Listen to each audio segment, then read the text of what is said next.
কে? সুতরাং জমিনে বিধান চলবে কার? বাংলাদেশের রব কে? সুতরাং বাংলার এ মাটিতে বিধান চলবে কার? বঙ্গভবনের রব কে? সুতরাং বঙ্গভবনে বিধান চলবে কার? গণভবনের রব কে?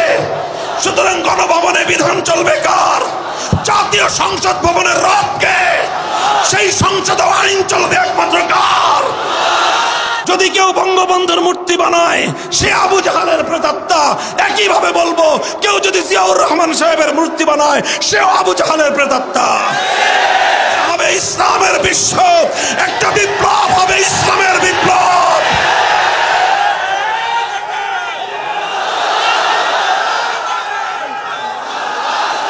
আদম আলাইহিস সালামকে আল্লাহ সৃষ্টি করলেন। আদম আলাইহিস সালামের পৃষ্ঠদেশ থেকে কিয়ামত পর্যন্ত আনেওয়ালা সমস্ত আদম সন্তানদেরকে আল্লাহ পাক বের করলেন। বের করে আল্লাহ পাক আদম সন্তানদের কাছ থেকে একটা অঙ্গীকার গ্রহণ করেছিলেন। কথা ঠিক না বেঠিক? সে অঙ্গীকারটার কথা আপনারা শুনেছেন। আল্লাহ পাক আদম আলাইহিস সালামকে সৃষ্টি করে বাবা আদমের পিঠ থেকে কিয়ামত পর্যন্ত যত মানুষ দুনিয়াতে আগমন করবে সমস্ত আদম সন্তানদেরকে আল্লাহ পাক বাবা আদমের পিঠ থেকে বের করে আরাফার ময়দানে ওয়াদিয়ে নাহমান এখানে সকলকে একত্রিত করলেন। প্রতিটা মানুষ ছিল এক একটা গুড়ি পিঁপড়ার সমান। কিসের? আমাদের বিশ্বাস ছিল, আমাদের ঈমান ছিল, আমাদের ইয়াকিন ছিল, যদি আরেকটু সময় যদি আমরা ধৈর্য ধারণ করতে পারি আমরা আখেরি যুগের মুসলমান। আল্লাহ আমাদের পরীক্ষা সহজ করবেন, আল্লাহর সাহায্য অতি নিকটে আসবে। আমরা অটল এবং অবিচল থাকার চেষ্টা করেছি। জালিমের সামনে মাথা নত করি নাই, জালিমের প্রস্তাব গ্রহণ করি নাই, জালিমের কথায় তার ভাস্কর্য এবং মূর্তি সংস্কৃতিকে বৈধতা দিতে আমরা সম্মত হই নাই। জালিম ক্ষিপ্ত হয়েছে, আল্লাহ রাজি হয়েছেন। জালিম নারাজ হয়েছে, আমার রব রাজি হয়েছেন। জালিম নাখোশ হয়েছে, আমার রব খুশি হয়েছেন। জালিম জুলুম করেছে, আমার আল্লাহ সাহায্য করেছেন। দিন শেষে প্রমাণ হয়েছে আল্লাহ যাকে সাহায্য করেন হাজার জালিমের জুলুম তার একটা বাঁকা পশম সোজা করতে পারে না। আর আল্লাহ যখন সাহায্য করেন সামান্য ছোট্ট ছোট্ট নাবালেগ কিছু মাসুম স্কুল কলেজের ছাত্রদের মাধ্যমে দোর্দণ্ড প্রতাপশালী রাষ্ট্রনায়ক 16 বছরের স্বৈরাচারীকে আমার আল্লাহ দুপুরের 12 পদের খানা রেখে শত্রুর দেশে নিজের দেশ ছেড়ে নিজের প্রভুর দেশে পালিয়ে যেতে আমার আল্লাহ বাধ্য করেন। এই মুসলমান, ভয় কিসের? জন্ম নিচ্ছে কয়বার? জোরে বলেন, জন্মেছি কয়বার? মরবো কয়বার? জোরে করে বলেন, মরবো কয়বার? যদি তুমি দুনিয়ার জন্য মরো তোমার সেই মরণ একটা পশুর মৃত্যুর চেয়ে বেশি কিছু নয়। তুমি যদি ব্যবসা করতে গিয়ে মরো তোমার সেই মরণ একটা স্বাভাবিক মৃত্যু। তুমি যদি রোড অ্যাক্সিডেন্টে মারা যাও সেটা একটা স্বাভাবিক মৃত্যু। তুমি যদি শত্রুর সাধারণ আক্রমণে তুমি যদি মারা যাও সেটা একটা সাধারণ মৃত্যু। আর তুমি যদি আল্লাহর দ্বীনের পথে অটল আর অবিচল থাকতে গিয়ে দ্বীনের দুশমনদের আক্রমণে তোমার যদি প্রাণ যায় তাহলে তোমার সেই মরণ, তোমার সেই আত্মত্যাগ, তোমার সেই জীবন দানের নাম হলো শাহাদাতের মৃত্যু। বাংলার তরুণ ছাত্র সমাজ, এদেশের মাদ্রাসা, স্কুল কলেজ, ইউনিভার্সিটির মাদ্রাসার প্রতিটি ছাত্রের হৃদয়ের গহীনে একটা স্বপ্ন লালিত হচ্ছে। সে স্বপ্ন হলো সোনার মদিনার ইসলাম কায়েমের স্বপ্ন। আগামীর বিশ্ব হবে ইসলামের বিশ্ব, একটা বিপ্লব হবে, ইসলামের বিপ্লব।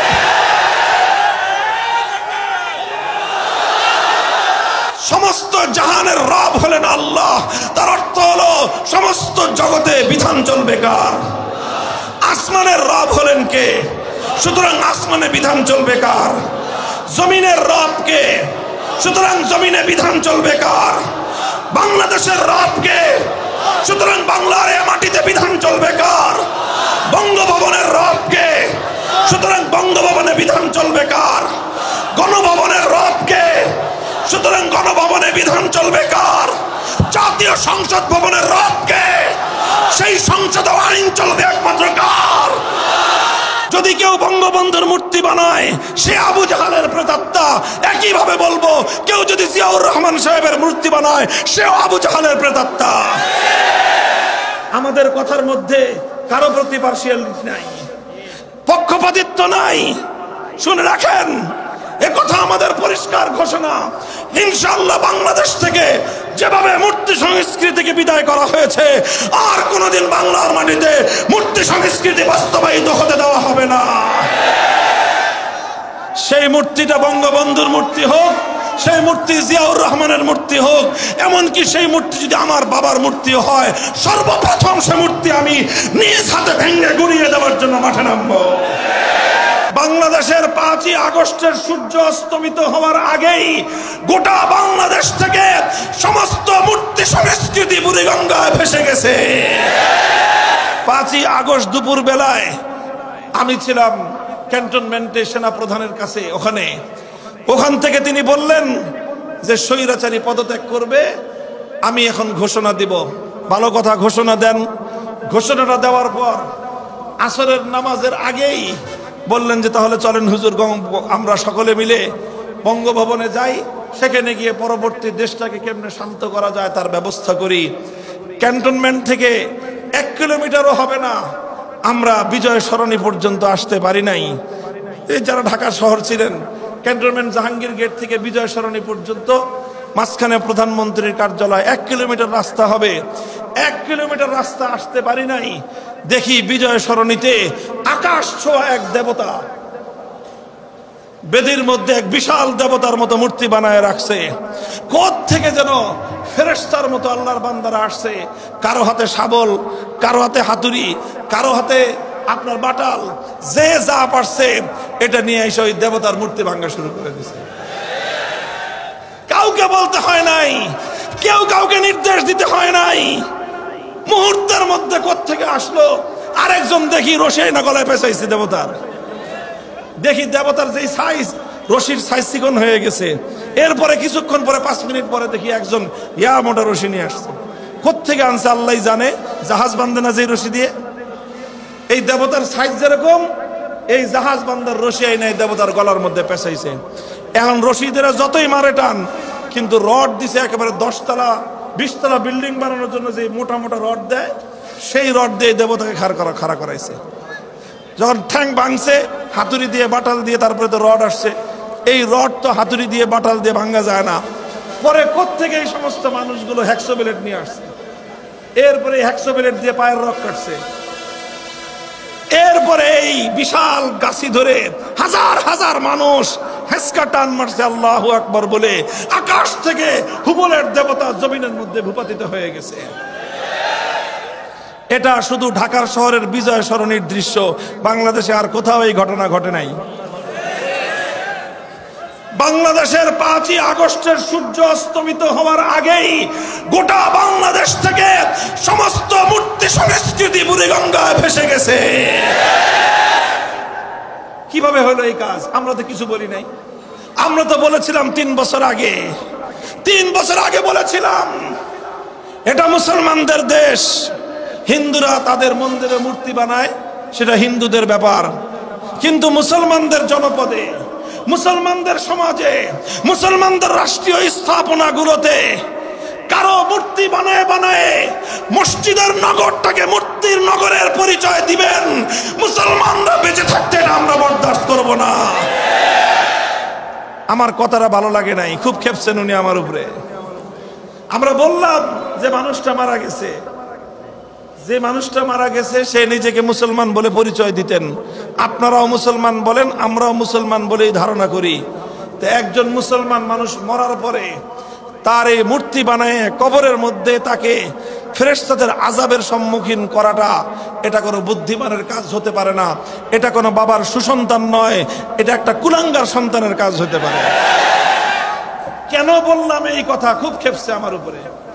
আমি বলেছিলাম যে আল্লাহর পয়গম্বর যেদিন মক্কা বিজয় করেছেন, বাইতুল্লাহ শরীফের ভিতর থেকে যত মূর্তি ছিল সমস্ত মূর্তিগুলোকে একটা একটা করে ধরে এনেছেন, লাঠি দিয়ে পেটের মধ্যে গুতা মেরেছেন, জমিনের মধ্যে ভূপাতিত করেছেন। কোরআনের আয়াত আল্লাহর নবীর কণ্ঠে উচ্চারিত হয়েছিল, জাল হাক্কু ওয়া যাহাকাল বাতিল ইন্নাল বাতিলা কানা যাহুকা। একত্ববাদ হলো সত্য আর মূর্তি হলো মিথ্যা। সত্য এসেছে, মিথ্যা চলে গেছে, আর মিথ্যা সত্য আসলে কোনোদিন টিকে থাকতে পারে না। মূর্তি বাইর করতে করতে সর্বশেষ একটা মূর্তি বের করে আনা হলো। সেই মূর্তিটা হলো ইব্রাহিম আলাইহিস সালামের নামে বানানো মূর্তি। আল্লাহর নবী এই মূর্তিটা দেখে সবচেয়ে বেশি ক্ষিপ্ত হলেন। নবীজি বললেন, কাতালাহুমুল্লাহ, আল্লাহ পাক এই মক্কার আবু জাহালদেরকে, মক্কার এই দুরাচার মুশরিকদেরকে আল্লাহ পাক ধ্বংস করুক, অভিশাপ হোক খোদার ওদের উপরে। ইব্রাহিম আলাইহিস সালামের মূর্তি বানিয়েছে, অথচ ইব্রাহিম আলাইহিস সালামের এই পৃথিবীতে সবচেয়ে বড় অবদান ছিল আল্লাহর জমিন থেকে শিরকের এই সকল মূর্তিগুলোকে ভেঙে গুড়িয়ে দেয়া। কিন্তু তারা সেই ইব্রাহিম আলাইহিস সালামের মূর্তি বানিয়েছে। এই কথা বলে আল্লাহর নবী ক্ষোভ আর রাগ নিয়ে ইব্রাহিম আলাইহিস সালামের মূর্তি ভাঙলেন। আমি এই ঘটনা বলেছিলাম, নবী মুহাম্মদ আরবি সাল্লাল্লাহু আলাইহি ওয়াসাল্লাম হলেন ইব্রাহিম আলাইহিস সালামের সন্তান। কথা বলেন, ইব্রাহিম আলাইহিস সালাম বংশের সন্তান না? ইব্রাহিম আলাইহিস সালামের ছেলে ইসমাইল, ইসমাইল আলাইহিস সালামের বংশেই মুহাম্মদ সাল্লাল্লাহু আলাইহি ওয়াসাল্লামের জন্ম। এই জন্যই বলা হয় মিল্লাতা আবিকুম ইব্রাহিম, তিনি আমাদের নবীর পিতা, আমাদের নবীর পূর্বপুরুষ, সুতরাং তিনি আমাদের ধর্মের পূর্বপুরুষ। সেই ইব্রাহিম আলাইহিস সালাম মূর্তি বানাইছে। আল্লাহর নবী সাংঘাতিক ক্ষিপ্ত হয়েছেন। আমি বলেছিলাম, নিজের পূর্বপুরুষের মূর্তি ভাঙা ইব্রাহিম আলাইহিস সালামের, মুহাম্মদ সাল্লাল্লাহু আলাইহি ওয়াসাল্লামের আদর্শ। আল্লাহর নবী নিজের বাপদাদার মূর্তি বানাইছেন না নিজের বাপদাদার মূর্তি ভাঙছেন? সুতরাং নিজের বাপদাদার মূর্তি ভাঙা হলো নবীর আদর্শ। যারা আল্লাহর নবীর উম্মত, যারা আল্লাহর নবীর আদর্শের অনুসারী, তারা বাপদাদার মূর্তি ভাঙে। আর যারা নিজেদের বাপদাদার মূর্তি বানায় তারা আবু জাহালের প্রেতাত্মা। কেন ওনারে আবু জাহালের প্রেতাত্মা বললাম? মাইন্ডে লাগছে ওনার। কামটা করবে আকাম কইলে বলে যে আমারে কেন এত বড় কথা বললো। নাম নিয়ে বলি নাই, আমি বলেছি জেনারেল ভাবে। আজও বলি, যদি কেউ বঙ্গবন্ধুর মূর্তি বানায় সে আবু জাহালের প্রেতাত্মা। একই ভাবে বলবো, কেউ যদি জিয়াউর রহমান সাহেবের মূর্তি বানায় সেও আবু জাহালের প্রেতাত্মা। আমাদের কথার মধ্যে কারো প্রতি পার্সিয়ালিটি নাই, পক্ষপাতিত্ব নাই। শুনে রাখেন, একথা আমাদের পরিষ্কার ঘোষণা। ইনশাআল্লাহ বাংলাদেশ থেকে যেভাবে মূর্তি সংস্কৃতিকে বিদায় করা হয়েছে, আর কোনোদিন বাংলার মাটিতে মূর্তি সংস্কৃতি বাস্তবায়িত হতে দেওয়া হবে না।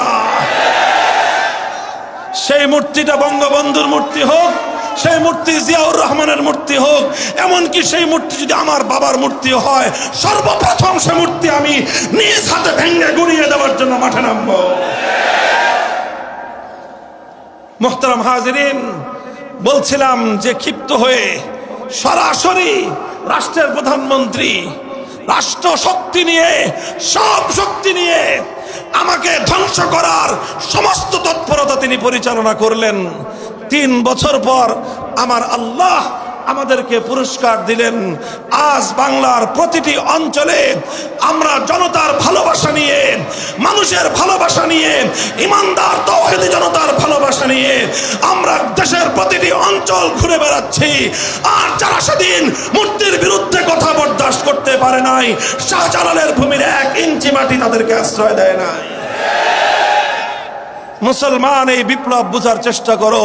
টেকনাফ থেকে তেতুলিয়া 1 থেকে 1.5 ঘন্টার মধ্যে প্রতিটি জেলায় জেলায় মূর্তি ছিল, প্রতিটি থানায় থানায় মূর্তি ছিল, প্রতিটি উপজেলায় উপজেলায় মূর্তি ছিল, বিভিন্ন রাষ্ট্রীয় স্থাপনায় মূর্তি ছিল, এমনকি ক্যান্টনমেন্টের মধ্যে পর্যন্ত মূর্তি ছিল। অনলি 1 আওয়ার, 1 ঘন্টার মধ্যে সমস্ত মূর্তি ভূপাতিত হয়ে গেছে। আওয়াজ উচ্চারিত হয়েছে বাংলার মাটিতে, জাল হাক্কু ওয়া যাহাকাল বাতিল। বাংলার মাটিতে তাওহীদের বিজয় হয়েছে, শিরকের চূড়ান্ত পতন ইনশাআল্লাহ সম্ভব।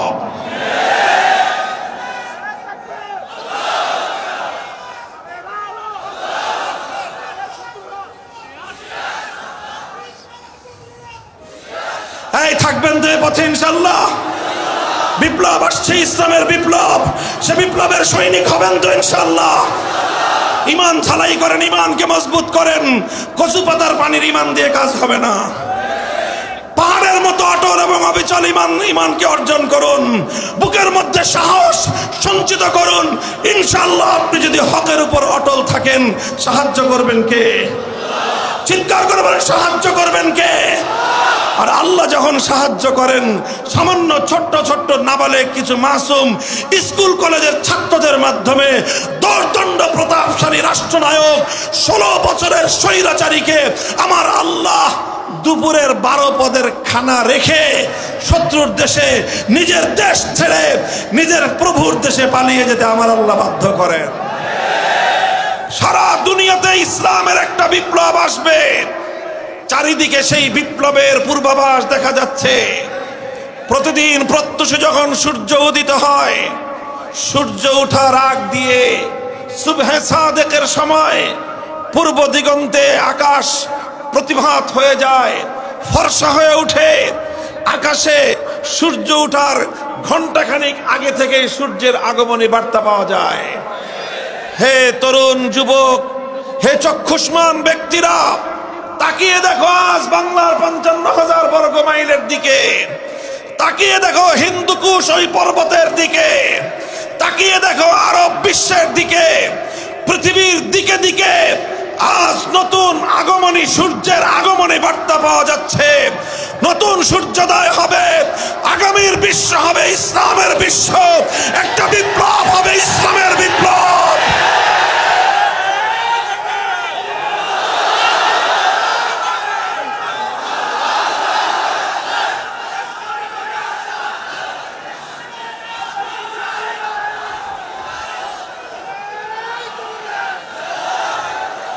একটা বিপ্লব আসবে, ইসলামের বিপ্লব। আল্লাহর কসম খেয়ে বলি, ইসলামের বিপ্লব আসবে, সে বিপ্লব রুখে দেওয়ার সাধ্য পৃথিবীর কোন শক্তির হবে না। সে বিপ্লব যখন আসবে, দিল্লির লাল কেল্লায় কালেমার পতাকা উঠবে, চায়নার পিকিং এর পথে পথে আল্লাহু আকবারের ধ্বনি উঠবে, মস্কোর রাজপথে আল্লাহর বরত্বের জয়গান গাওয়া হবে। সেই স্বয়ং ওয়াশিংটনের মাথার উপর লা ইলাহা ইল্লাল্লাহর পতাকা উঠবে। ইসরায়েলের পতন ঘটবে, মুজাহিদিনদের হাতে কালেমার ঝান্ডা উঠবে, কালিমার ঝান্ডা উঠবে ইনশাআল্লাহ।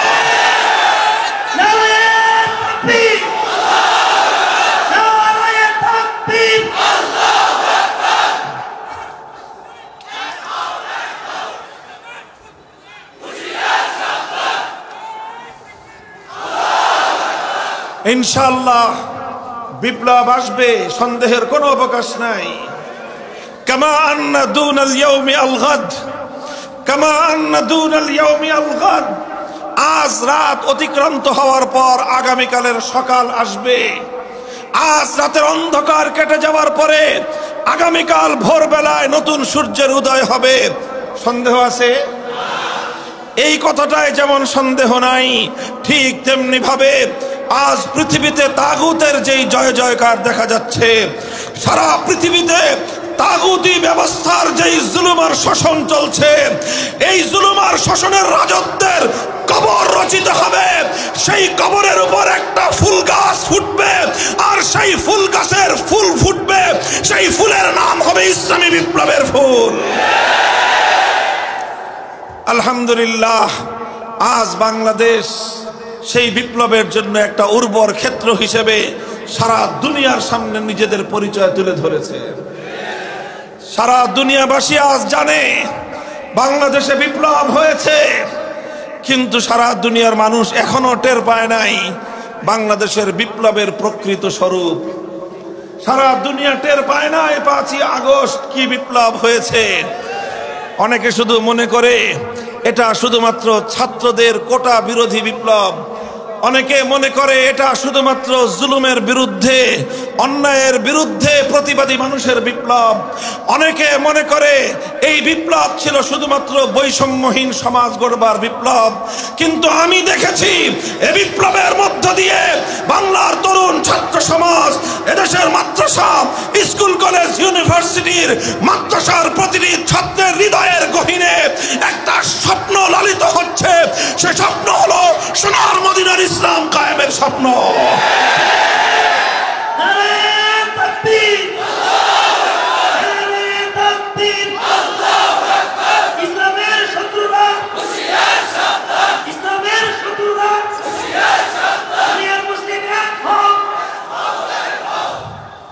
মুহতারাম হাজিরিন, কথা দীর্ঘ বলবো না।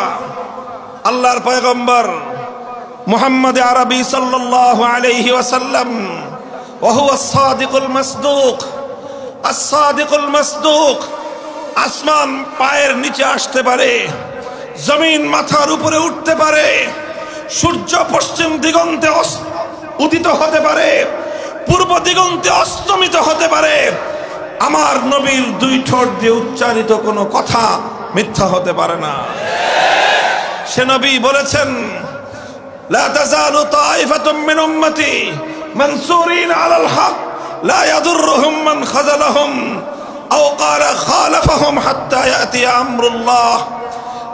আল্লাহর পয়গম্বর বলেছেন, আমার দ্বীনের ঝান্ডা নিয়ে একদল চলবে, পথ চলবে, পৃথিবীর কোন শক্তি তাদেরকে দমন করতে পারবে না। অন্য হাদিসে আল্লাহর রাসূল সাল্লাল্লাহু আলাইহি ওয়াসাল্লাম বলেছেন, লা ইয়াবকা ফিল আরদি বাইতু মাদারিন ওয়ালা ওয়াবারিন ইল্লা আদখালাহুল্লাহুল ইসলাম ইম্মা বিইজ্জি আজিজিন ওয়া ইম্মা বিযুল্লি যালিল। এই পৃথিবীর গোটা এই ভূপৃষ্ঠের মধ্যে একটা ঘর অবশিষ্ট থাকবে না, চাই সেই ঘরটা কোনো শহর অঞ্চলের দালান কোঠা হোক, অথবা সেই ঘরটা কোনো একেবারে মরু প্রান্তিক অঞ্চলের নিভৃত কোনো পল্লীর কোনো কাঁচা টিনের অথবা মাটির ঘর হোক, ইল্লা আদখালাহুল্লাহু কালিমাতাল ইসলাম। প্রতিটি ঘরের মধ্যে আল্লাহ পাক কালিমায়ে ইসলামকে, ইসলামের কালিমা লা ইলাহা ইল্লাল্লাহকে আল্লাহ পাক বিজয়ী বেশে প্রবেশ করাবেন। প্রতিটি ঘরের টিকির উপর ইসলামের পতাকা উঠবে, প্রতিটি ঘরের ছাদের উপর কালেমার পতাকা উঠবে। ইসলামের চূড়ান্ত বিজয় রুখে দেওয়ার সাধ্য পৃথিবীর কোন শক্তির নাই। আভাস বলছে সেই বিপ্লবের জাগরণ শুরু হয়ে গেছে। আলহামদুলিল্লাহ। তোমরা যদি বসে থাকো পিছিয়ে পড়বে, তোমরা বিপ্লব এগিয়ে যাবে, তোমরা পিছিয়ে যাবে। যারা কদম উঠাতে দেরি করবে তোমরা পিছিয়ে পড়বে, যারা এই বিপ্লবে শামিল হতে দেরি করবে তোমরা বঞ্চিত হবে। যারা ইসলামের এই বিজয়ের মিছিলে শামিল হতে দেরি করবে তুমি বঞ্চিত হবে। ইসলামের এই বিজয় যাত্রা সামনে এগিয়ে যাবে ইনশাআল্লাহ। তবে বিপ্লবের জন্য প্রয়োজন হলো দুটি বৈশিষ্ট্য। ইন্নাল্লাযীনা ক্বালু রাব্বুনাল্লাহ সুম্মা ইসতাকামু। অকপটে ঘোষণা করতে হবে, দুনিয়ার প্রতিটি ক্ষেত্রে, প্রতিটি জায়গায় নির্ভয়ে বুক ফুলিয়ে চিৎকার করে বলতে হবে, আমার আর তোমার রব হলেন কে? আল্লাহকে রব বলার মধ্যে একটা তাৎপর্যের কথা রয়েছে। আল্লাহকে রব বলা, আল্লাহর রুবুবিয়তের ঘোষণা দেওয়া, এটা কিন্তু সাধারণ এবং মামুলি কোনো বিষয় নয়। আল্লাহকে রব বলার কথা বলা হয়েছে। আল্লাহর রুবুবিয়তের শিক্ষাটা আল্লাহ পাক রব্বুল আলামিন মুমিন বান্দাদেরকে অনেক গুরুত্বের সঙ্গে শিক্ষাটা দিয়েছেন, অনেক গুরুত্বের সঙ্গে শিক্ষাটা আল্লাহ পাক দিয়েছেন। এবং এই শিক্ষাটার এতটাই তাৎপর্য রয়েছে, শুধু একটা বিষয় আপনারা লক্ষ্য করলেই বুঝতে পারবেন। আল্লাহর কোরআনের সর্বপ্রথম সূরার নাম কি? 114 খানা সূরার মধ্যে প্রথম সূরার নাম কি?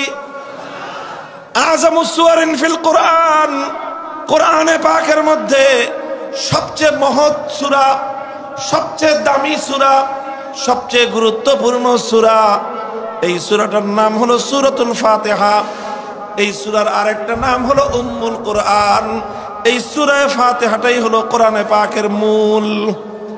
সূরা ফাতিহাকে আরেক নামে বলা হয়েছে, এটা হলো কোরআনে পাকের সার নির্যাস, এটা হলো কোরআনে পাকের মূল, এটা হলো কোরআনে পাকের শেকড়। এই সূরা ফাতিহার মধ্যে 7টি আয়াত রয়েছে। সূরা ফাতিহাকে যেই আয়াতের দ্বারা আমার আল্লাহ পাক রব্বুল আলামিন শুরু করেছেন, সর্বপ্রথম আয়াতের মধ্যেই আমার আল্লাহ পাক রব্বুল আলামিন তার বান্দাদেরকে রুবুবিয়তের শিক্ষা দিয়েছেন। আমার আল্লাহ বলছেন, আলহামদুলিল্লাহি রব্বিল আলামিন। জগৎ সমূহের রব কে? চিৎকার করে বলেন, জগৎ সমূহের রব কে? আসমানের রব কে? জমিনের রব কে? আকাশ বাতাস সমুদ্রের রব কে? বঙ্গভবনের রব কে? সংসদ ভবনের রব কে? আওয়ামী লীগের অফিসের রব কে? বিএনপির অফিসের রব কে? কুল কায়নাতের একমাত্র রব কে? আলহামদুলিল্লাহি রাব্বিল আলামিন। যতগুলো জগৎ রয়েছে সবগুলো জগতের একমাত্র রবের নাম কি? শিক্ষাটা আল্লাহ দিলেন, শুরুতেই রুবুবিয়্যতের শিক্ষা দিলেন। যখন কোরআনে পাক সমাপ্ত হচ্ছে, সর্বশেষ সূরার নাম হলো সূরাতুন নাস। এই সূরাটা যখন শুরু হচ্ছে, এই সূরার প্রথম আয়াতের মধ্যে আল্লাহ পাক ওই শিক্ষাটাকে আবার পুনরাবৃত্তি করলেন। কুল আউযু বিরাব্বিন নাস। আমি আশ্রয় গ্রহণ করি ওই মালিকের, আমি আশ্রয় গ্রহণ করি ওই ক্ষমতাবানের, যিনি হলেন সমস্ত মানুষের রব। সুতরাং মানুষের একমাত্র রব কে? আল্লাহর কোরআন শুরু হলো, আল্লাহকে রব বলার মধ্য দিয়ে কোরআনের সমাপ্তি ঘটলো। আল্লাহকে রব বলার মধ্য দিয়ে প্রতিদিন নামাজের মধ্যে সূরা ফাতিহা প্রতি রাকাতে 32 বার নামাজের মধ্যে প্রতিদিন কমপক্ষে আমাদেরকে পড়তে হয়। প্রতিটি রুকুর মধ্যে 3 বার করে তাসবিহ পাঠ করতে হয়, সুবহানা রাব্বিয়াল আযীম। প্রতিটি সিজদার মধ্যে 3 বার করে তাসবিহ পাঠ করতে হয়, সুবহানা রাব্বিয়াল আলা। পবিত্র হলেন ওই সত্তা যিনি আমার রব, যিনি আমার রব। তাহলে এত রবের শিক্ষাটা কেন দিলেন আল্লাহ? কোরআন শুরু করলেন রবের দ্বারা, আল্লাহ পাক কোরআন শেষ করলেন রবের দ্বারা। রুকুর মধ্যে 3 বার শিক্ষা হলো রবের শিক্ষা, সিজদার মধ্যে 3 বার শিক্ষা হলো রবের শিক্ষা। এর মূল কারণ হলো আল্লাহ যেদিন আমাদেরকে সৃষ্টি করেছিলেন, সর্বপ্রথম যেদিন আদম আলাইহিস সালামকে আল্লাহ সৃষ্টি করলেন, আদম আলাইহিস সালামের পৃষ্ঠদেশ থেকে কিয়ামত পর্যন্ত আনেওয়ালা সমস্ত আদম সন্তানদেরকে আল্লাহ পাক বের করলেন। বের করে আল্লাহ পাক আদম সন্তানদের কাছ থেকে একটা অঙ্গীকার গ্রহণ করেছিলেন। কথা ঠিক না বেঠিক? সেই অঙ্গীকারটার কথা আপনারা শুনেছেন। আল্লাহ পাক আদম আলাইহিস সালামকে সৃষ্টি করে বাবা আদমের পিঠ থেকে কিয়ামত পর্যন্ত যত মানুষ দুনিয়াতে আগমন করবে, সমস্ত আদম সন্তানদেরকে আল্লাহ পাক বাবা আদমের পিঠ থেকে বের করে আরাফার ময়দানে ওয়াদিয়ে নাহমান, এখানে সকলকে একত্রিত করলেন। প্রতিটা মানুষ ছিল এক একটা গুড়ি পিঁপড়ার সমান। কিসের সমান? কিসের সমান? খালি পিঁপড়া না, ছোট পিঁপড়া আছে না, গুড়ি পিঁপড়া বলা হয়। এই গুড়ি পিঁপড়ার সমান ছিল এক একটা মানুষ। সমস্ত মানুষগুলোকে একটা মাঠে একত্রিত করে আল্লাহ পাক সেই মানুষের কাছ থেকে একটা শিক্ষা দিয়েছিলেন, সেই মানুষকে একটা সবক পড়িয়েছিলেন, সেই মানুষকে আল্লাহ পাক রব্বুল আলামিন একটা অঙ্গীকার নিয়েছিলেন। সেই অঙ্গীকারটা ছিল আলাস্তু বিরব্বিকুম। হে মানব সম্প্রদায়, হে আদম সম্প্রদায়, তোমরা বলো তো দেখি তোমাদের একমাত্র রব কে? ওইখানে আল্লাহ পাক রুবুবিয়্যতের শিক্ষা দিয়ে বললেন, যাও এবার দুনিয়াতে যাও, আমি তোমাদেরকে পরীক্ষা করব যে তোমরা যে আমাকে রব বলে স্বীকার করে গেলে, এই রুবুবিয়্যতের শিক্ষাটা তোমরা মনে রাখতে পারো কি পারো না। আমি তোমাদেরকে দুনিয়ার ক্ষণে ক্ষণে বারবার আমার রুবুবিয়্যত, আমার রব হওয়ার শিক্ষাটা আমি তোমাকে দিলাম। এরপরে যখন তুমি এই দুনিয়ার জীবন অতিক্রম করে পরকালের ঘাটিতে কদম রাখবে, সর্বপ্রথম ঘাটি কবর। সেই কবরের মধ্যে শায়িত হওয়ার সঙ্গে সঙ্গে মুনকার নাকির এসে তোমাকে তিনটি প্রশ্ন করবেন। কয় প্রশ্ন? 3 প্রশ্নের মধ্যে সর্বপ্রথম প্রশ্ন হবে মার রব্বুকা, বলো তোমার রব কে? বলো তোমার। দেখেন একটা যোগসূত্র রয়েছে। আল্লাহ পাক রব্বুল ইজ্জত সেই রুহের জগতে শিক্ষা দিলেন, আলাস্তু বিরব্বিকুম, আমি কি তোমাদের রব নই? আমরা সকলে এক বাক্যে বলেছিলাম, কেন নয়, অবশ্যই আপনি আমাদের রব। আল্লাহ পাক ওই শিক্ষাটা দিয়ে দুনিয়াতে আমাদেরকে পাঠালেন। আর প্রতিদিন অসংখ্যবার আমাদেরকে আল্লাহ পাক সেই রুবুবিয়্যতের শিক্ষার কথা স্মরণ করিয়ে দিলেন। কোরআন নাজিল করে অসংখ্যবার আল্লাহ পাক আমাদেরকে সেই রুবুবিয়্যতের শিক্ষা দিলেন। নামাজের মধ্যে শতবার আল্লাহ পাক আমাদেরকে সেই রুবুবিয়্যতের শিক্ষাটাকে বিষয়টাকে স্মরণ করিয়ে দিলেন। আর মৃত্যুর পরে সর্বপ্রথম সবচেয়ে গুরুত্বপূর্ণ যেই কোয়েশ্চনটা থাকবে, সবচেয়ে গুরুত্বপূর্ণ যেই প্রশ্নটা থাকবে, বাকি দুটি প্রশ্ন এই প্রশ্নেরই অংশ বিশেষ, এবং বাকি দুটি প্রশ্ন এই প্রশ্নেরই এটাকে বলা হয় অনুগত প্রশ্ন। মূল প্রশ্ন একটাই, সেই প্রশ্ন হলো আমার রব আর তোমার রব একমাত্র কে? ভাই, এই রব হওয়ার মধ্যে এমন কি তাৎপর্য রয়েছে, রব হওয়ার মধ্যে এমন কি গুরুত্ব রয়েছে? আল্লাহ যে আল্লাহ, এই কথাটাকে কিন্তু আল্লাহ এত গুরুত্বের সঙ্গে বলছেন না। আল্লাহ যে মাহবুদ, সেই কথাটাও কিন্তু এত গুরুত্বের সঙ্গে বলছেন না। আল্লাহ যে সৃষ্টিকর্তা খালেক, সেই কথাটাও এত গুরুত্বের সঙ্গে বলছেন না। আল্লাহ যে মালিক, সেই কথাটাও এত গুরুত্বের সঙ্গে বলছেন না। আল্লাহ যে রাজেক, সেই কথাটাও এত গুরুত্বের সঙ্গে বলছেন না।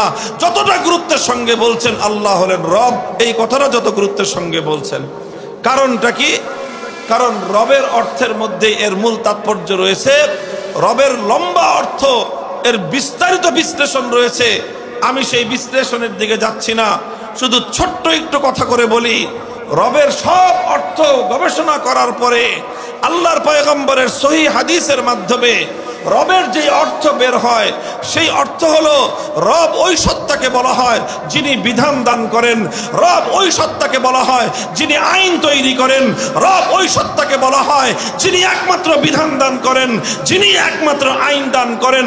সুতরাং আল্লাহকে যখন আমি রব বললাম, তার অর্থ হলো আমার জীবনে বিধান চলবে কার? চিৎকার করে বলেন, বিধান চলবে কার?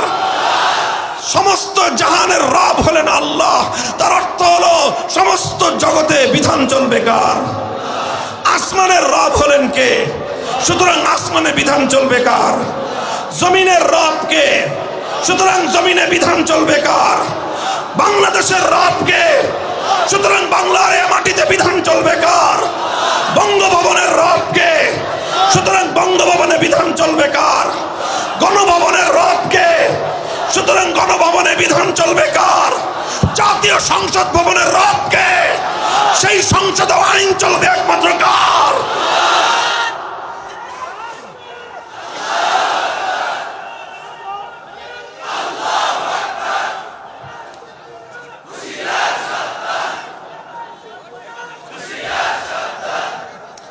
বুঝা গেল ব্যাপারটা? এই জন্য আল্লাহ পাক রব্বুল আলামিন এই রব হওয়ার বিষয়টাকে এত তাৎপর্যময় বলছেন। আর এই রব হওয়াকে যারা স্বীকার করবে, আল্লাহ পাকে রব বলার পর, শুনেন, রব বলার পরে আল্লাহ পাক বলছেন দৃঢ় থাকতে হবে, অটল থাকতে হবে, অবিচল থাকতে হবে। আল্লাহ পাক এই রব হওয়ার ঘোষণার সাথে দৃঢ়তা, অটলতা, অবিচলতার কথাটা কেন বললেন? এটার মধ্যে একটা তাৎপর্য আছে না নাই? আল্লাহ পাক ভালো করেই জানেন যে বান্দা যখন আমাকে রব বলবে, তখন তার সামনে বাধা আসবে। বান্দা যখন এক আল্লাহর বিধানের সামনে আত্মসমর্পণ করবে, তখন তার সামনে বাধা আসবে। আল্লাহ জানেন আমার বান্দা বান্দিরা যখন আমার রুবুবিয়তের উপর অবিচল আর অটল থাকতে চাইবে, তখনই তাদের সামনে বাধা বিপত্তি আসবে। এই যে রুবুবিয়তের ঘোষণা দিলাম, ঈমান, এই রুবুবিয়ত ছাড়া কারো ঈমান পরিশুদ্ধ হতে পারে না, কারো ঈমান গ্রহণযোগ্য হতে পারে না। সুতরাং বিশুদ্ধ ঈমান নিয়ে কবরে যাওয়ার ইচ্ছা কার কার আছে? হাত তোলেন, আল্লাহ কবুল করেন, হাত নামান। বিশুদ্ধ ঈমান নিয়ে যদি কবরে যেতে চান, আমার ব্যক্তিগত অ্যানালাইসিস, আমার গবেষণা হলো এই, আজকের পৃথিবীতে সবচেয়ে বেশি মুসলমান যেই প্রশ্নে ঈমান হারা হচ্ছে, সেটা হলো মুসলমান আল্লাহকে সৃষ্টিকর্তা বিশ্বাস করে, মুসলমান আল্লাহকে রিজিক দাতা বিশ্বাস করে, মুসলমান আল্লাহকে হায়াতের মালিক বিশ্বাস করে, মুসলমান আল্লাহকে মৃত্যুর মালিক বিশ্বাস করে, মুসলমান আল্লাহকে রক্ষাকর্তা বিশ্বাস করে, এমনকি মুসলমান আল্লাহকে একমাত্র ইবাদতের উপযুক্ত বিশ্বাস করে। কিন্তু যখনই বিধানের প্রশ্ন আসবে, তখনই হাজার হাজার নয়, লক্ষ লক্ষ নয়, কোটি কোটি মুসলমান একমাত্র আল্লাহকে বিধানদাতা হিসেবে মানতে প্রস্তুত হয় না। যদি এই কথাটা ভাঙতে চাই, যদি এটাকে বিশ্লেষণ করতে চাই, তাহলে ছাকনি দিয়ে ইমানদার খুঁজে পাওয়া কঠিন হবে। ভাই, ইমানকে মজবুত করেন। বিপ্লব আসবে, ইসলামের বিপ্লব ইনশাআল্লাহ। আমি তো বললাম, আল্লাহর নামের শপথ করে বলছি, ইসলামের বিপ্লব ইনশাআল্লাহ অত্যাসন্ন। এই বিপ্লব কেউ রুখতে পারবে না। শুধুমাত্র নিজেদেরকে একটু ঝালাই করে নাও, একটু ঝালাই করে নাও। তাহলে কি বোঝা গেল? যারা আল্লাহকে রব বলে মানবে, যারা আল্লাহকে রব বলে স্বীকার করবে, যারা আল্লাহকে রব বলে ঘোষণা করবে, তাদের সামনে বাধা আসবে কি আসবে না? চিৎকার করে বলেন, বাধা আসবে কি আসবে না? দুই ধরনের বাধা আসবে। কয় ধরনের? নোট করে নিয়ে যান। আপনি যদি ইমানদার হয়ে থাকেন, আপনার জীবনে দুই বাধা আসবে। আপনি যদি এক আল্লাহকে রব বলে বিশ্বাস করে থাকেন, আপনার জীবনেও দুই বাধা আসবে। আপনি যদি সচ্চা ইমানদার হয়ে থাকেন, আপনার সামনেও বাধা আসবে। আর যদি কেউ মুনাফিক হয়ে থাকেন, তার নিয়ে আমার আলোচনা করার কোনো ইচ্ছা নাই। কেউ যদি মুনাফিক হয়ে থাকেন, তাহলে আপনার সাথে আমার কোনো আলোচনাও নাই, আপনাকে নিয়ে আমার আলোচনার আপনি কোনো টপিকও না। আর যারা ইমানের উপর অটল এবং অবিচল থাকবেন, কয়টা বাধা আসবে? চিৎকার করে বলেন, কয়টা বাধা? আহাসিবান নাস আইয়ুতরাকু আইয়াকুলু আমান্না ওয়া হুম লা ইফতানুন। আল্লাহর কোরআন বলছে, মানুষ কি মনে করেছে এক আল্লাহকে তারা রব বলে ঘোষণা করবে, অথচ তাদের জীবনে কোনো বাধা আসবে না, তাদের জীবনে কোনো বিন্ধ্যাচল আসবে না, তাদের জীবনে কোনো প্রতিকূলতা আসবে না। এটা কশ্চিন কালেও হতে পারে না, এটা কশ্চিন কালেও হতে পারে না। যেমনি ভাবে সূর্য উঠলে আলো ফুটবেই, ঠিক তেমনি ভাবে তোমার ইমান যদি সাচ্চা হয়, তাহলে তোমাকে তোমার ইমানের পরীক্ষা দিতেই হবে। রুবুবিয়্যাত, আল্লাহকে রব বলার পরে কয় ধরনের বাধা আসবে? প্রথম বাধা আসবে হলো ওয়ালা ইয়াখাফুনা ফিল্লাহি লাওমাতা লাইম। প্রথম বাধা আসবে লোভ লালসার বাধা। কিসের বাধা? লোভ লালসার বাধা, স্বার্থের বাধা। ও দুনিয়ার মানুষ, তোমাকে তোমার ঈমানের পথ থেকে সরিয়ে দেওয়ার জন্য, এক আল্লাহর রুবুবিয়্যাতের এই ঘোষণা থেকে তোমাকে বিচ্যুত করে দেওয়ার জন্য, তোমাকে তোমার ঈমানের অটল জায়গা থেকে সরিয়ে দেওয়ার জন্য তোমাকে লোভ দেখানো হবে। কখনো টাকার লোভ, কখনো ক্ষমতার লোভ, কখনো চাকরির লোভ, কখনো পদ পদবীর লোভ। নানা রকম লোভ লালসার মাধ্যমে আল্লাহর দুশমনেরা, ইবলিস এবং তার চেলা চামুন্ডারা, হিজবুশ শাইতান, ইবলিসের দলের লোকেরা তোমার ঈমানকে কিনে নেওয়ার চেষ্টা করবে। প্রথম আসবে কিসের? জোরে বলেন, কিসের? লোভ আসবে, লালসা আসবে, প্রস্তাব আসবে। কখনো টাকার বস্তার প্রস্তাব আসবে, কখনো তোমাকে লক্ষ কোটি টাকা দেওয়ার অফার করা হবে, কখনো তোমার সামনে পদ পদবি দেওয়া হবে, কখনো তোমার সামনে দুনিয়ার স্বার্থের ডালি মেলে দেওয়া হবে। দুনিয়ার সব স্বার্থ থাকবে তোমার এক পাল্লায়, আরেক পাল্লায় থাকবে তোমার সাচ্চা ঈমান। তখন পরীক্ষা হবে, তোমার কাছে দুনিয়ার স্বার্থের মূল্য বেশি না তোমার ঈমানের মূল্য বেশি? এই বাধা আসবে প্রথম। স্বার্থ দিয়ে তোমার ঈমানকে কিনে নেওয়ার চেষ্টা করা হবে। যদি তুমি এই বাধা অতিক্রম করতে পারো, স্বার্থের সামনে যদি তোমার ঈমানকে তুমি বিক্রি না করে দাও, বরং স্বার্থকে লাথি মেরে তুমি যদি তোমার ঈমানের পথে, তুমি যদি তোমার আল্লাহকে একমাত্র বিধানদাতা মেনে নেওয়ার পর সেই আল্লাহর পথে তুমি যদি পাহাড়ের মতো অটল আর অবিচল থাকতে পারো, তখন তোমার সামনে আসবে দ্বিতীয় বাধা। কয় নম্বর বাধা? দ্বিতীয় নম্বর বাধা। দ্বিতীয় নম্বর বাধাটা কি? দ্বিতীয় নম্বর বাধার নাম হলো তোমাকে ভয় ভীতি দেখানো হবে। কিসের বাধা? জোরে বলেন, কিসের বাধা? তোমাকে ভয় ভীতি দেখানো হবে। কখনো তোমাকে জেলে পুরে রাখবার ভয় ভীতি দেখানো হবে, কখনো তোমাকে গুম করে ফেলবার ভয় ভীতি দেখানো হবে, কখনো তোমাকে ক্রস ফায়ার দেওয়ার ভয় ভীতি দেখানো হবে, কখনো তোমাকে রিমান্ডে নিয়ে অকথ্য নির্যাতন করবার ভয় ভীতি দেখানো হবে, এমনকি কখনো তোমাকে নির্মমভাবে হত্যা করবার ভয় ভীতি তোমার সামনে আসতে পারে। ও ইমানদার, যারা পাক্কা সাচ্চা অটুট এবং অবিচল ইমানের অধিকারী হবে, তাদের জীবনে প্রথমে লোভ লালসা স্বার্থের বাধা আসবে। ওই বাধা ডিঙ্গাতে পারলেই দ্বিতীয় পর্যায়ে চূড়ান্ত বাধাটা আসবে, তাদের সামনে জীবনের ভয় ভীতি আসবে।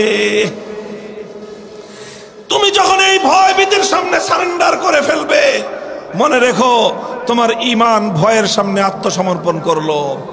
আর যদি তুমি তখন সচ্চা ঈমানদার হয়ে থাকো, সমস্ত ভয় ভীতিকে উপেক্ষা করে সিনা টান করে বুক টান করে এক আল্লাহর পথে আবু সাঈদের মতো অবিচল থাকতে পারো, তারপরেই তোমার আসবে চূড়ান্ত বিজয়ের মুহূর্ত।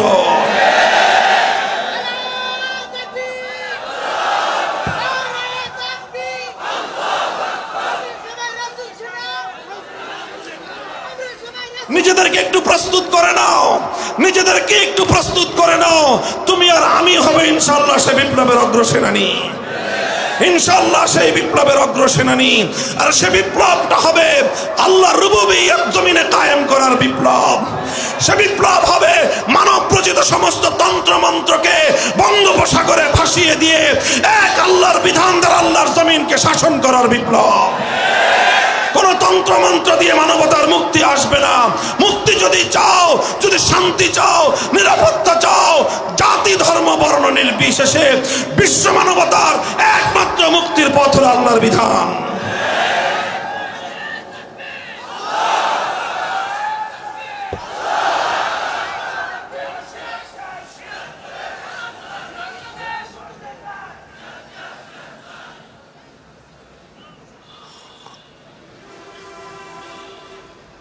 এই রব হিসাবে মানি তো সবাই? কিসের মতো? কচু পাতার পানির মতো? তাহলে কিসের মতো? বলেন পাহাড়ের মতো, বলেন পাহাড়ের মতো। কচু পাতার পানির মতো না, কচু পাতার পানির মতো। তাহলে আমাদের রুবুবিয়্যতের ঘোষণাটা কিসের মতো? চিৎকার করে বলেন কিসের মতো? পাহাড়ের মতো। পাহাড় কিরকম? ঝড় আসলে পাহাড় ধাক্কা খেয়ে পড়ে যায়, তুফান আসলে পাহাড় আপন জায়গা থেকে নড়ে যায়, জলোচ্ছ্বাস আসলে পাহাড় ভেসে যায়, কাল বৈশাখী আসলে পাহাড় ভেঙে যায়। যত ঝড় আসুক না কেন, যত তুফান আসুক না কেন, যত জলোচ্ছ্বাস আসুক না কেন, যত তুফান আসুক না কেন, সব কিছুকে মোকাবেলা করে পাহাড় যেমন তার আপন জায়গায় অটল এবং অবিচল থাকে। হে ঈমানদার, তোমার জীবনে বিধানদাতা একমাত্র কে? সুতরাং তুমি যদি আল্লাহকে একমাত্র বিধানদাতা বলে মেনে থাকো, তুমি যদি একমাত্র আল্লাহকে বিধানদাতা হিসেবে বিশ্বাস করে থাকো, এবার তুমি পাহাড়ের মতো অটল হয়ে যাও।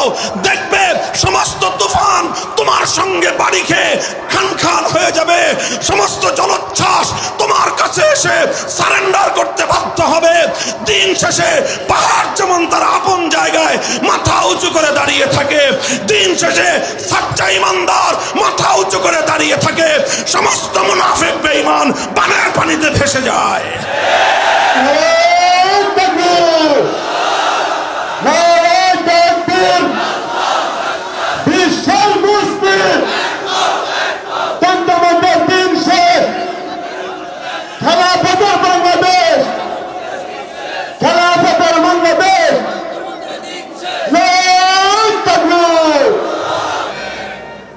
ভাই, এটা শুধুমাত্র সেই যুগের আল্লাহর সুন্নাহ নয়, এটা শুধুমাত্র সেই যুগের ইসলামের ইতিহাস নয়, এই যুগের ইসলামের ইতিহাস এর চেয়ে ব্যতিক্রম কিছু নয়। আমরা দুর্বল ঈমানদার, আমাদের ঈমান ইমাম আবু হানিফা রাহমাতুল্লাহি আলাইহির চেয়ে হাজার গুণে দুর্বল। কিন্তু আলহামদুলিল্লাহ, আল্লাহ পাকের শুকরগুজারি আদায় করি, সত্যের উপর অবিচল থাকতে চেষ্টা করেছি। লোভ লালসা এসেছে আমাদের সামনে, জিজ্ঞাসা করা হয়েছে হুজুর কোন আসন থেকে নির্বাচন করতে চান? পরিষ্কার বলে দিয়েছি, এই ধরনের কোন আসন ফাসনের চিন্তা মামুনুল হক করে না। যখন দেখেছে যে এই সমস্ত রাস্তা দিয়ে তো কাজ হবে না, তখন আমাদের উপর জুলুমের স্টিম রোলার চালানো হয়েছে। এমন কোন নির্যাতন নেই, জুলুম নেই যে 3 বছরের মধ্যে আমাদের উপর, অন্তত দুর্বল মানুষের উপর যেই জুলুম চালানো যায়, তার প্রতিটি জুলুম, প্রতিটি অত্যাচারের পরীক্ষা আমাদের উপর দিয়ে চালানো হয়েছে। আমাদের বিশ্বাস ছিল, আমাদের ঈমান ছিল, আমাদের ইয়াকিন ছিল, যদি আরেকটু সময় যদি আমরা ধৈর্য ধারণ করতে পারি, আমরা আখেরি যুগের মুসলমান, আল্লাহ আমাদের পরীক্ষা সহজ করবেন, আল্লাহর সাহায্য অতি নিকটে আসবে।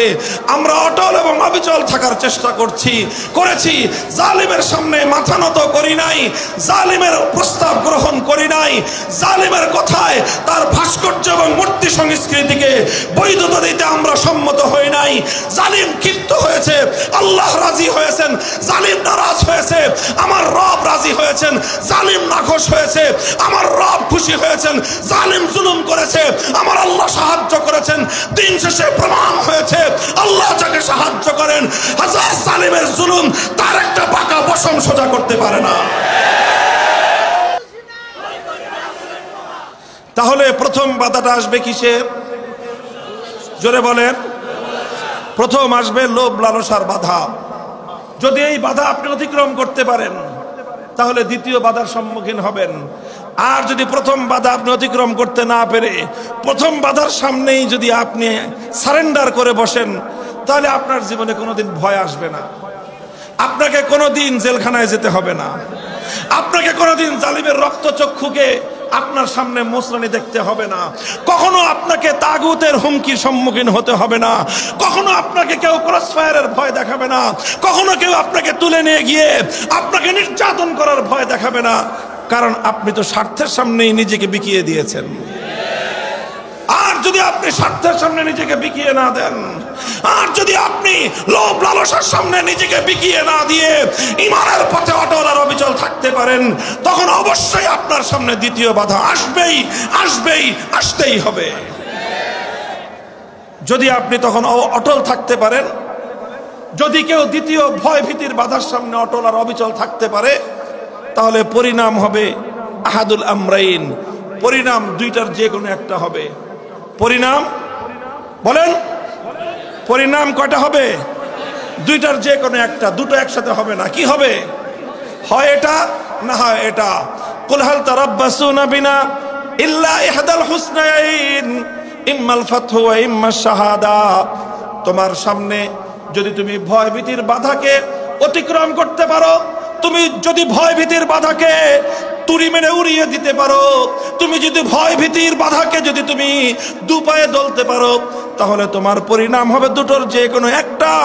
কখনো তোমাকে শাহাদাতের রক্ত দিয়ে আল্লাহর চির জান্নাতের সুখের জান্নাতের মেহমান হতে হবে, আর না হয় কখনো আল্লাহ পাক রব্বুল আলামিন তোমাকে এমন বিজয় দান করবেন, সমস্ত তাগুতের মাথা তোমার সামনে আল্লাহ পাক নত করে দিবেন। ইম্মাল ফাতহু ওয়া ইম্মাশ শাহাদা, হয় তোমাকে শহীদ হতে হবে, আর না হয় তুমি গাজী হয়ে বিজয়ের ঝান্ডা নিয়ে বাড়িতে ফিরবে। এই মুসলমান, ভয় কিসের? জন্ম নিচ্ছে কয়বার? যারা বলেন জন্মেছি কয়বার, মরবো কয়বার? জোরে করে বলেন মরবো কয়বার? যদি তুমি দুনিয়ার জন্য মরো, তোমার সেই মরণ একটা পশুর মৃত্যুর চেয়ে বেশি কিছু নয়। তুমি যদি ব্যবসা করতে গিয়ে মরো, তোমার সেই মরণ একটা স্বাভাবিক মৃত্যু। তুমি যদি রোড অ্যাক্সিডেন্টে মারা যাও, সেটা একটা স্বাভাবিক মৃত্যু। তুমি যদি শত্রুর সাধারণ আক্রমণে তুমি যদি মারা যাও, সেটা একটা সাধারণ মৃত্যু। আর তুমি যদি আল্লাহর দ্বীনের পথে অটল আর অবিচল থাকতে গিয়ে দ্বীনের দুশমনদের আক্রমণে তোমার যদি প্রাণ যায়, তাহলে তোমার সেই মরণ, তোমার সেই আত্মত্যাগ, তোমার সেই জীবন দানের নাম হলো শাহাদাতের মৃত্যু।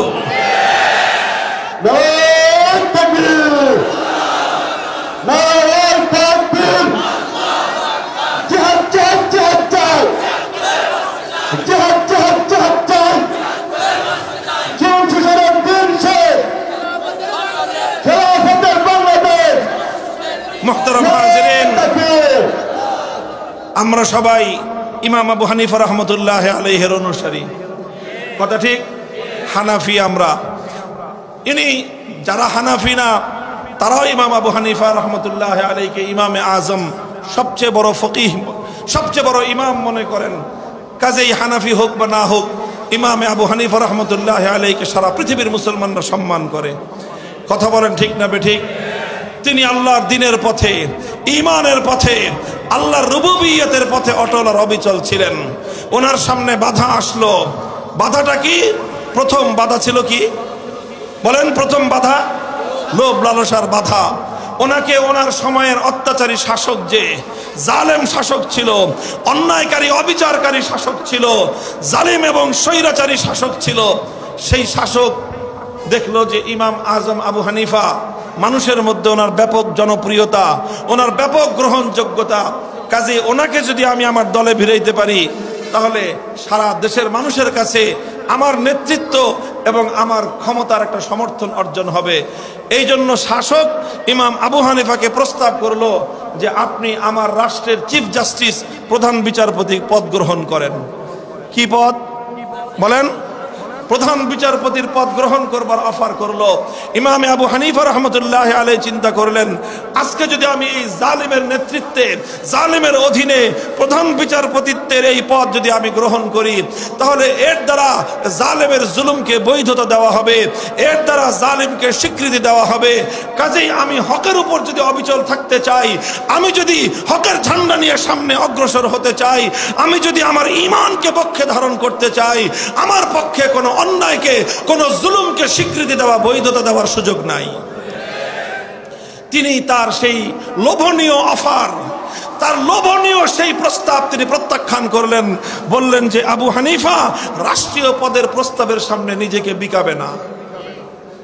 রাষ্ট্রের জালিম শাসক যখন দেখলো যে এইভাবে তো কাজ হলো না, লোভ লালসায় কাজ হলো না, তিনি লোভ লালসার বাধা অতিক্রম করে গেলেন। তখন দ্বিতীয় বাধা ওনার সামনে আসলো। জালিম নির্দেশ জারি করলো যে নোমান ইবনে সাবেতকে বন্দী করে কারাগারে নিয়ে আসো। তার জালিম স্বৈরাচারী শাসকের পুলিশ বাহিনী ওনাকে ধরে নিয়ে কারাগারে বন্দী করলো। তিনি কারাগারে বন্দিত্বকে বরণ করলেন, কারা নির্যাতন ভোগ করলেন, কিন্তু জালিমের সামনে মাথা নত করলেন না। উনি ওনার জায়গায় অটল যে তোমার মতো জালিমের নেতৃত্বে আমি রাষ্ট্রীয় পদ গ্রহণ করলে তোমাকে সমর্থন দেওয়া হবে, জুলুমের সহযোগী হওয়া হবে। আল্লাহ আমাকে যে ইলম দান করেছেন, যে ঈমান দান করেছেন, সচ্চা ঈমানদার কোনোদিন কোনো জালিমের সহযোগী হয় না। শাসক চিন্তা করলো এইভাবে যদি আবু হানিফা আমাকে টেক্কা দিয়ে যদি রেহাই পেয়ে যায়, তাহলে তো আমার ক্ষমতার মসনদ টলমলে হয়ে যাবে। এই জন্য সে ষড়যন্ত্র করলো এবং ষড়যন্ত্রের মাধ্যমে ইমাম সাহেবকে কারাগারে বন্দী থাকা অবস্থায় বিষ প্রয়োগ করলো। বিষ প্রয়োগ করে ওনাকে শহীদ করা হলো। তিনি শাহাদাত বরণ করলেন, শাহাদাতের মৃত্যুকে আলিঙ্গন করে নিলেন, জীবন দিয়ে দিলেন। হকের পথে অটল এবং অবিচল থাকতে গিয়ে জুলুমের সামনে এতটুকু তিনি মাথা নত করেন নাই। আমরা বললাম যে মানুষটা মারা গেছে, যে মানুষটা মারা গেছে সে নিজেকে মুসলমান বলে পরিচয় দিতেন। আপনারাও মুসলমান বলেন, আমরাও মুসলমান বলেই ধারণা করি। তো একজন মুসলমান মানুষ মরার পরে তার এই মূর্তি বানায় কবরের মধ্যে তাকে ফেরেশতাদের আযাবের সম্মুখীন করাটা, এটা কোনো বুদ্ধিমানের কাজ হতে পারে না। এটা কোনো বাবার সুসন্তান নয়, এটা একটা কুলাঙ্গার সন্তানের কাজ হতে পারে। কেন বললাম এই কথা? খুব খেপছে আমার উপরে। আমি বলেছিলাম যে আল্লাহর পয়গম্বর যেদিন মক্কা বিজয় করেছেন, বাইতুল্লাহ শরীফের ভিতর থেকে যত মূর্তি ছিল সমস্ত মূর্তিগুলোকে একটা একটা করে ধরে এনেছেন, লাঠি দিয়ে পেটের মধ্যে গুতা মেরেছেন, জমিনের মধ্যে ভূপাতিত করেছেন। কোরআনের আয়াত আল্লাহর নবীর কণ্ঠে উচ্চারিত হয়েছিল, জাল হাক্কু ওয়া যাহাকাল বাতিল ইন্নাল বাতিলা কানা যাহুকা। একত্ববাদ হলো সত্য আর মূর্তি হলো মিথ্যা। সত্য এসেছে, মিথ্যা চলে গেছে, আর মিথ্যা সত্য আসলে কোনোদিন টিকে থাকতে পারে না। মূর্তি বাইর করতে করতে সর্বশেষ একটা মূর্তি বের করে আনা হলো। সেই মূর্তিটা হলো ইব্রাহিম আলাইহিস সালামের নামে বানানো মূর্তি। আল্লাহর নবী এই মূর্তিটা দেখে সবচেয়ে বেশি ক্ষিপ্ত হলেন। নবীজি বললেন, কাতালাহুমুল্লাহ, আল্লাহ পাক এই মক্কার আবু জাহালদেরকে, মক্কার এই দুরাচার মুশরিকদেরকে আল্লাহ পাক ধ্বংস করুক, অভিশাপ হোক খোদার ওদের উপরে। ইব্রাহিম আলাইহিস সালামের মূর্তি বানিয়েছে, অথচ ইব্রাহিম আলাইহিস সালামের এই পৃথিবীতে সবচেয়ে বড় অবদান ছিল আল্লাহর জমিন থেকে শিরকের এই সকল মূর্তিগুলোকে ভেঙে গুড়িয়ে দেয়া। কিন্তু তারা সেই ইব্রাহিম আলাইহিস সালামের মূর্তি বানিয়েছে। এই কথা বলে আল্লাহর নবী ক্ষোভ আর রাগ নিয়ে ইব্রাহিম আলাইহিস সালামের মূর্তি ভাঙলেন। আমি এই ঘটনা বলেছিলাম নবী মুহাম্মদ আরবি সাল্লাল্লাহু আলাইহি ওয়াসাল্লাম হলেন ইব্রাহিম আলাইহিস সালামের সন্তান। কথা বলেন, ইব্রাহিম আলাইহিস সালামের বংশের সন্তান না? ইব্রাহিম আলাইহিস সালামের ছেলে ইসমাইল, ইসমাইল আলাইহিস সালামের বংশেই মুহাম্মদ সাল্লাল্লাহু আলাইহি ওয়াসাল্লামের জন্ম। এই জন্যই বলা হয় মিল্লাতা আবিকুম ইব্রাহিম, তিনি আমাদের নবীর পিতা, আমাদের নবীর পূর্বপুরুষ, সুতরাং তিনি আমাদের ধর্মের পূর্বপুরুষ। সেই ইব্রাহিম আলাইহিস সালাম মূর্তি বানাইছে। আল্লাহর নবী সাংঘাতিক ক্ষিপ্ত হয়েছেন। আমি বলেছিলাম নিজের পূর্বপুরুষের মূর্তি ভাঙা ইব্রাহিম আলাইহিস সালামের মুহাম্মদ সাল্লাল্লাহু আলাইহি ওয়াসাল্লামের আদর্শ।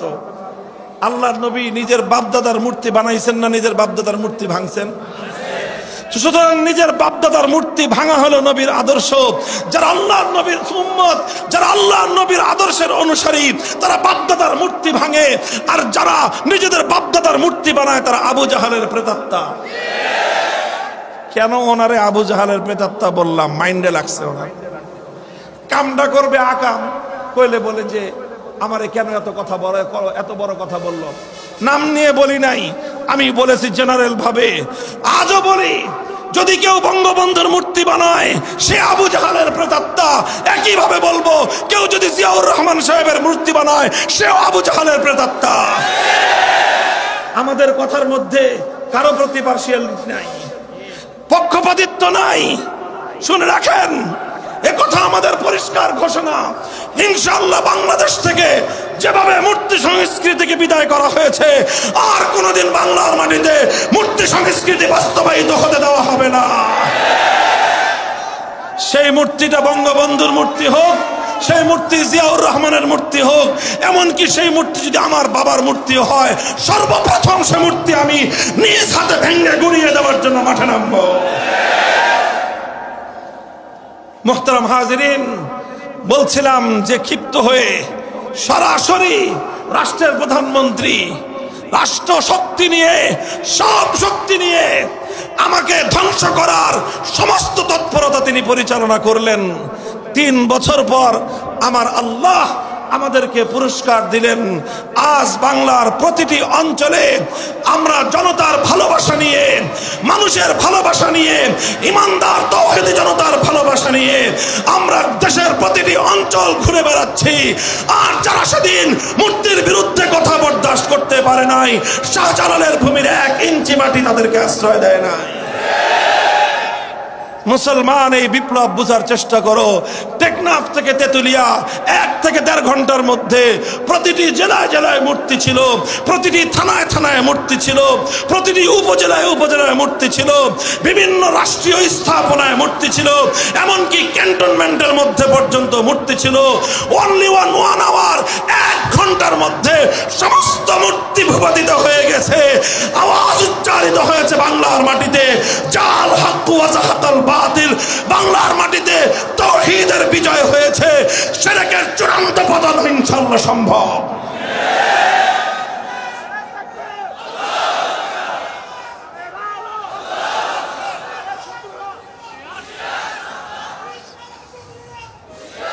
এই থাকবেন তো এই পথে ইনশাআল্লাহ। বিপ্লব আসছে, ইসলামের বিপ্লব, সে বিপ্লবের সৈনিক হবেন তো ইনশাআল্লাহ।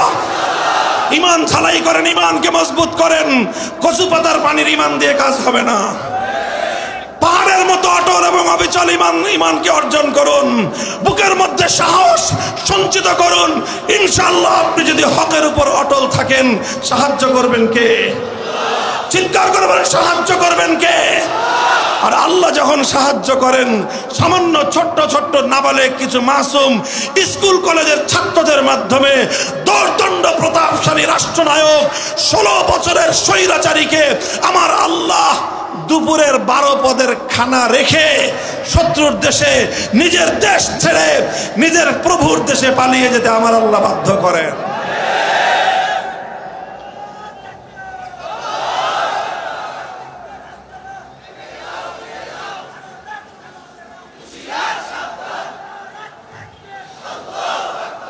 ইনশাআল্লাহ সুম্মা ইনশাআল্লাহ হকের পথে আছি তো আমরা ইনশাআল্লাহ। হ্যাঁ, হকের পথে থাকলে কিছু মানুষের জীবন যায়, হকের পথে থাকলে কিছু মানুষকে রক্ত দিতে হয়, তবে সেই জীবন সফল জীবন, যে জীবন আল্লাহর পথে কবুল হয়, সে জীবন হাজারো, সেই মরণ যে মরণ আল্লাহর পথে হয়, সেই এক মৃত্যু হাজার বছরের জীবনের চেয়ে লক্ষ কোটি গুণ বেশি মূল্যবান। কাজেই প্রস্তুত হও, ইনশাআল্লাহ এর পরের বারের যে বিপ্লব হবে, সে বিপ্লব শুধুমাত্র এক ফ্যাসিবাদীকে বিদায় করার বিপ্লব হবে না, সে বিপ্লব শুধু এক স্বৈরাচারীকে বিদায় করার বিপ্লব হবে না, সেই বিপ্লব হবে আল্লাহর জমিনে ইসলাম এবং আল্লাহর দ্বীনের চূড়ান্ত বিজয়ের বিপ্লব। সে বিপ্লবের জন্য প্রথমে আমাদেরকে চোখের অশ্রু দিতে হবে খোদার দরবারে ফরিয়াদ করে। চোখের অশ্রু দেওয়ার পর শরীর থেকে ঘাম ঝরিয়ে পরিশ্রম করতে হবে। এরপরে পরিশ্রম করার পর বাতিলের সঙ্গে চূড়ান্ত লড়াইয়ের ময়দানে নেমে আমাদেরকে কিছু বুকের শাহাদাতের রক্তের নজরানা দিতে হবে। প্রস্তুত আছেন? অশ্রু দিয়ে আল্লাহর কাছে ফরিয়াদ করতে প্রস্তুত? ঘাম ঝরিয়ে আল্লাহর দ্বীনকে বিজয়ী করবার মেহনতের সাথে শামিল হতে প্রস্তুত? রক্তের প্রয়োজন হলে জীবন দিয়ে শাহাদাত বরণ করে আল্লাহর জমিনে আল্লাহর দ্বীনকে বিজয়ী করবার জন্য কারা কারা শাহাদাতের ঈদগাহে যাবেন, কারা কারা যাবেন শহীদের ঈদগাহে যাবেন, কারা?